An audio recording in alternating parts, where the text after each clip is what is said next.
Hi, my name is Tori, and I made a video a couple of months ago, or maybe a month or so ago, about narcissistic personality disorder, what the symptoms are, what the DSM-5 says about it, and some information about it, and I wanted to make a part 2 of that video. So today I'm going to be talking about projection and gaslighting, which I think are the two most common forms of abuse that narcissists use in relationships. So there's a difference between projection and gaslighting, and I will try to explain it in the best way I know how.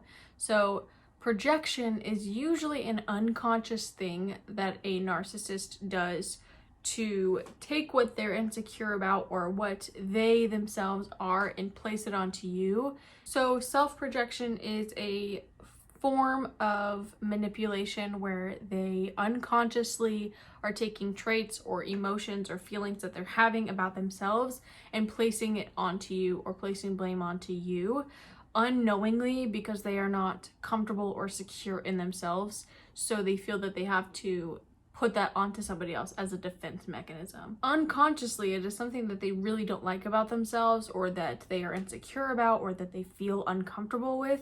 So in order to cope with that, they have to put that on you and say that you are what they are, or you are doing what they are doing, or you are what they have experienced, in order to protect themselves if they feel insecure or inferior to you in some capacity. Gaslighting is a little different, because typically someone who is using gaslighting as a manipulation tactic is very self-aware of what they're doing, and basically the entire reason for gaslighting is to manipulate someone's reality, perception, memory, and make them question their sanity and question their memory in order to manipulate them so that they can get away with things, or to degrade you, make you feel insecure, so that they can then use you in whatever ways they need to. So an example of projection is someone who is an addict is going to blame you for them using again, or they blame you for using yourself when you're not using.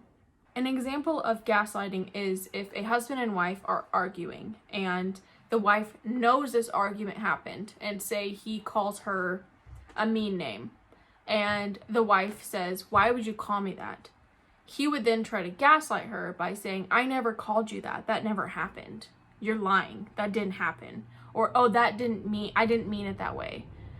And he would try then to victimize himself and say that you made me say that, or that never happened, and now you're blaming me and saying I'm calling you names. So they're going to try to twist your reality and perception of the situation. So a lady by Anne Marie Christian on Twitter, or Anne Marie Child is her handle name, she posted a picture on November 8th, 2019, and it says, "What is gaslighting? When someone intentionally twists your perception of reality for their own gain." And this is based on the play and movie Gaslight. That's where gaslighting came from. I think it was from like 1938. There was a play that was posted called Gaslight, and this is like the whole thing. But here are some examples, that way you get a better picture of what it is, because it's hard for me to come up with examples. But here are some examples just to give you an idea of what gaslighting is in a better way, because it will help you to understand what it is and be able to recognize and identify it. So this is what gaslighting sounds like. "You're overreacting. I didn't do that. You must be confused again. You're upset over nothing. You need help. Why are you being so defensive? It's your fault. You're so dramatic. You twist things. Stop imagining things. I was just joking. What are you talking about? You're remembering things wrong. It's always something with you." Another example of projection is if you don't like somebody, you may then make yourself subconsciously believe that they don't like you. Or if you've committed a crime, or if you've done something, then you may place blame on someone else for that crime being committed, or may try to blame other people for doing the same things that you've done. So the whole point of self-projection is to basically protect yourself from your own actual truth, from your reality, and making it about what your perception of your reality is, which is usually false as someone who's narcissistic. It's to protect the insecurities within you. But the difference with gaslighting is that you're not trying to necessarily protect yourself, but you're trying to gain control and manipulation in in the situation. And the reason for that is because with a narcissist, control and manipulation are some of the most important things that they need in any relationship that they have, whether that's the person at the grocery store, they need to have a good perception of them, or the person that they're dating, or strangers that they've never met, or their parents or friends or family or community members. They want to manipulate and control every single thing and every single person in their lives in order to keep a persona about themselves and in order to protect themselves. That's just a small idea of what projection and gaslighting is. And now I'm going to move into what do you do if you feel you are being gaslit or if someone is self-projecting things onto you. And I think that the number one thing that you can do is to not engage. And I mentioned in my last video, there's a term called gray rocking, which is a common terminology that people use in the mental health world when dealing with people who are narcissistic. And basically all that means is that you are going to be a gray rock in a bed of rocks. And what that is you're going to not stand out to that narcissist, because narcissists need you for narcissistic supply. So if they're so insecure and feel badly about themselves, they need other people to make themselves feel better. So they use projection and gaslighting to do that. So whether that's getting you to feel crazy and question your reality so then they can control and spin you and use you as narcissistic supply in that way, or if they're going to project onto you to protect their own ego unconsciously, they need you to do that to feel better about themselves, because they don't want to face reality with who they are, what they've done, their faults, the ugly parts of them, and that's the scary part. So gray rocking is the best way. However, not everybody can gray rock a narcissist. So if you have a child with a narcissist, or if a narcissist is a parent and you are a minor, it may be a little bit harder to do that. So there's a couple of things that you can do to help ease that situation. And I think the most important thing besides gray rocking and not engaging is to remind yourself of your truths and remind yourself of reality and document everything. Because if you are not engaging with a narcissist, and if you especially gray rock them completely cold turkey, you're going to have a smear campaign put on you. And what a smear campaign is basically where they're going to try to destroy your reputation publicly, privately, in any capacity that they can, whether that's at the grocery store when they're checking out. If you're with them, they may try to humiliate you or say something that's not true, or if they're talking to your friends, they may make up lies about you behind your back, or if they're talking to your parents, they may tell things that you've done in the relationship that you shouldn't have done or that you're embarrassed of, or they may try to post false accusations about you on Facebook, or say that you cheated on them when in fact you were the one that was cheated on.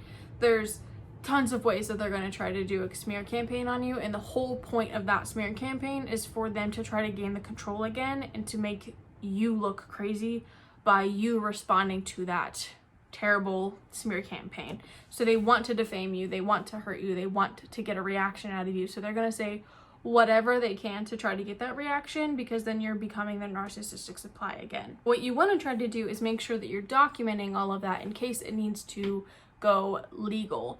And I will say it's extremely difficult to have defamation and slander cases because it's just a very expensive, long, extensive thing that very rarely goes through in the court system. However, you can build a case for harassment and for stalking and other charges if they are continuing to mess with you and continuing to defame you and continuing to slander you and continuing on and on and on after you've completely cut out any contact from them. So documenting everything is extremely important in your case if you decide to pursue things legally in the future. You also need to remember that they're probably going to, through all of this, make themselves out to be the victim. And there are going to be some people who believe them, and you're going to have to just accept that there are things that you can control and there are some things that you just cannot control. And you do not have to defend yourself. You do not have to answer to this person. You do not have to try to make your truth known. You don't have to post proof of anything, and the best thing to do is to just let it be and remember that you just cannot control what other people think or say or do about you. And remember that whatever someone is saying about you or thinking about you that's negative, that is not true, is usually self-projection. So if you do have to engage with someone who's narcissistic and they're trying to gaslight you or they are trying to project onto you, some common things you can say is, I don't see it that way, I don't believe that to be true, that's not my opinion, or that this is my opinion, or simply saying I disagree and moving on. Because what you're not going to want to do is to get into an argument with a narcissist, because if you are someone who is insecure or feeling down, or if this narcissist has beat you down emotionally for months or years, you're going to be in a really vulnerable state, and you do not want to engage with them in an argument, because they're going to make you feel crazy and make you question your reality and question, am I the narcissist? Am I the wrong one? Am I doing something that's causing this? And that's not true, but that's literally what they want to happen. So in order to avoid that, you really have to set very, very clear boundaries and be aware that you're not going to change their opinion, and you're not going to make them see reality, that they're living in their own bubble. And all you can do is try to distance yourself from them, document things, set clear boundaries, gray rock if you can, and if you can't, keep conversations very simple, concise, factual, and do not give in to them trying to get a reaction out of you. And be prepared for that smear campaign, because it's probably coming. If you have any suggestions for what helped you in that situation, if you have ever experienced somebody who is a narcissist or has narcissistic tendencies, let me know in the comments below. I certainly know I have, and it has been an extremely difficult process to deal with. The more that you distance yourself from these people, and the more that you understand that they are sick and that they are struggling with immense insecurities and have a lot of baggage with themselves, that you can start to see who they are and why they may be that way, and gain some empathy for them while also gaining distance from them. And do not allow that empathy to turn into gaslighting, where you then feel guilty for them and question, am I the bad person? Am I causing this? Am I causing them harm? Because what you're doing is not causing their behavior. They've done this repeatedly. They will always do this. And it's really sad. But the only way that you can deal with it is to distance yourself from them and hope that they seek help and can find a professional that is able to not be manipulated or gaslit themselves and have clear boundaries, because a lot of narcissists do not do well in therapy because they will tell you what you want to hear and are extremely charming in person and try to keep a clear, great reputation, and that's just not the case. Anyways, I hope that you guys enjoyed this. Let me know if you want to see anything else mental health wise or about narcissists, or any specific part about a narcissist, or if you want me to explain anything in further detail, I absolutely can do that. But I'm gonna head out. Thank you guys so much for watching. May all your stars align, and I will see you guys in my next video. Bye guys.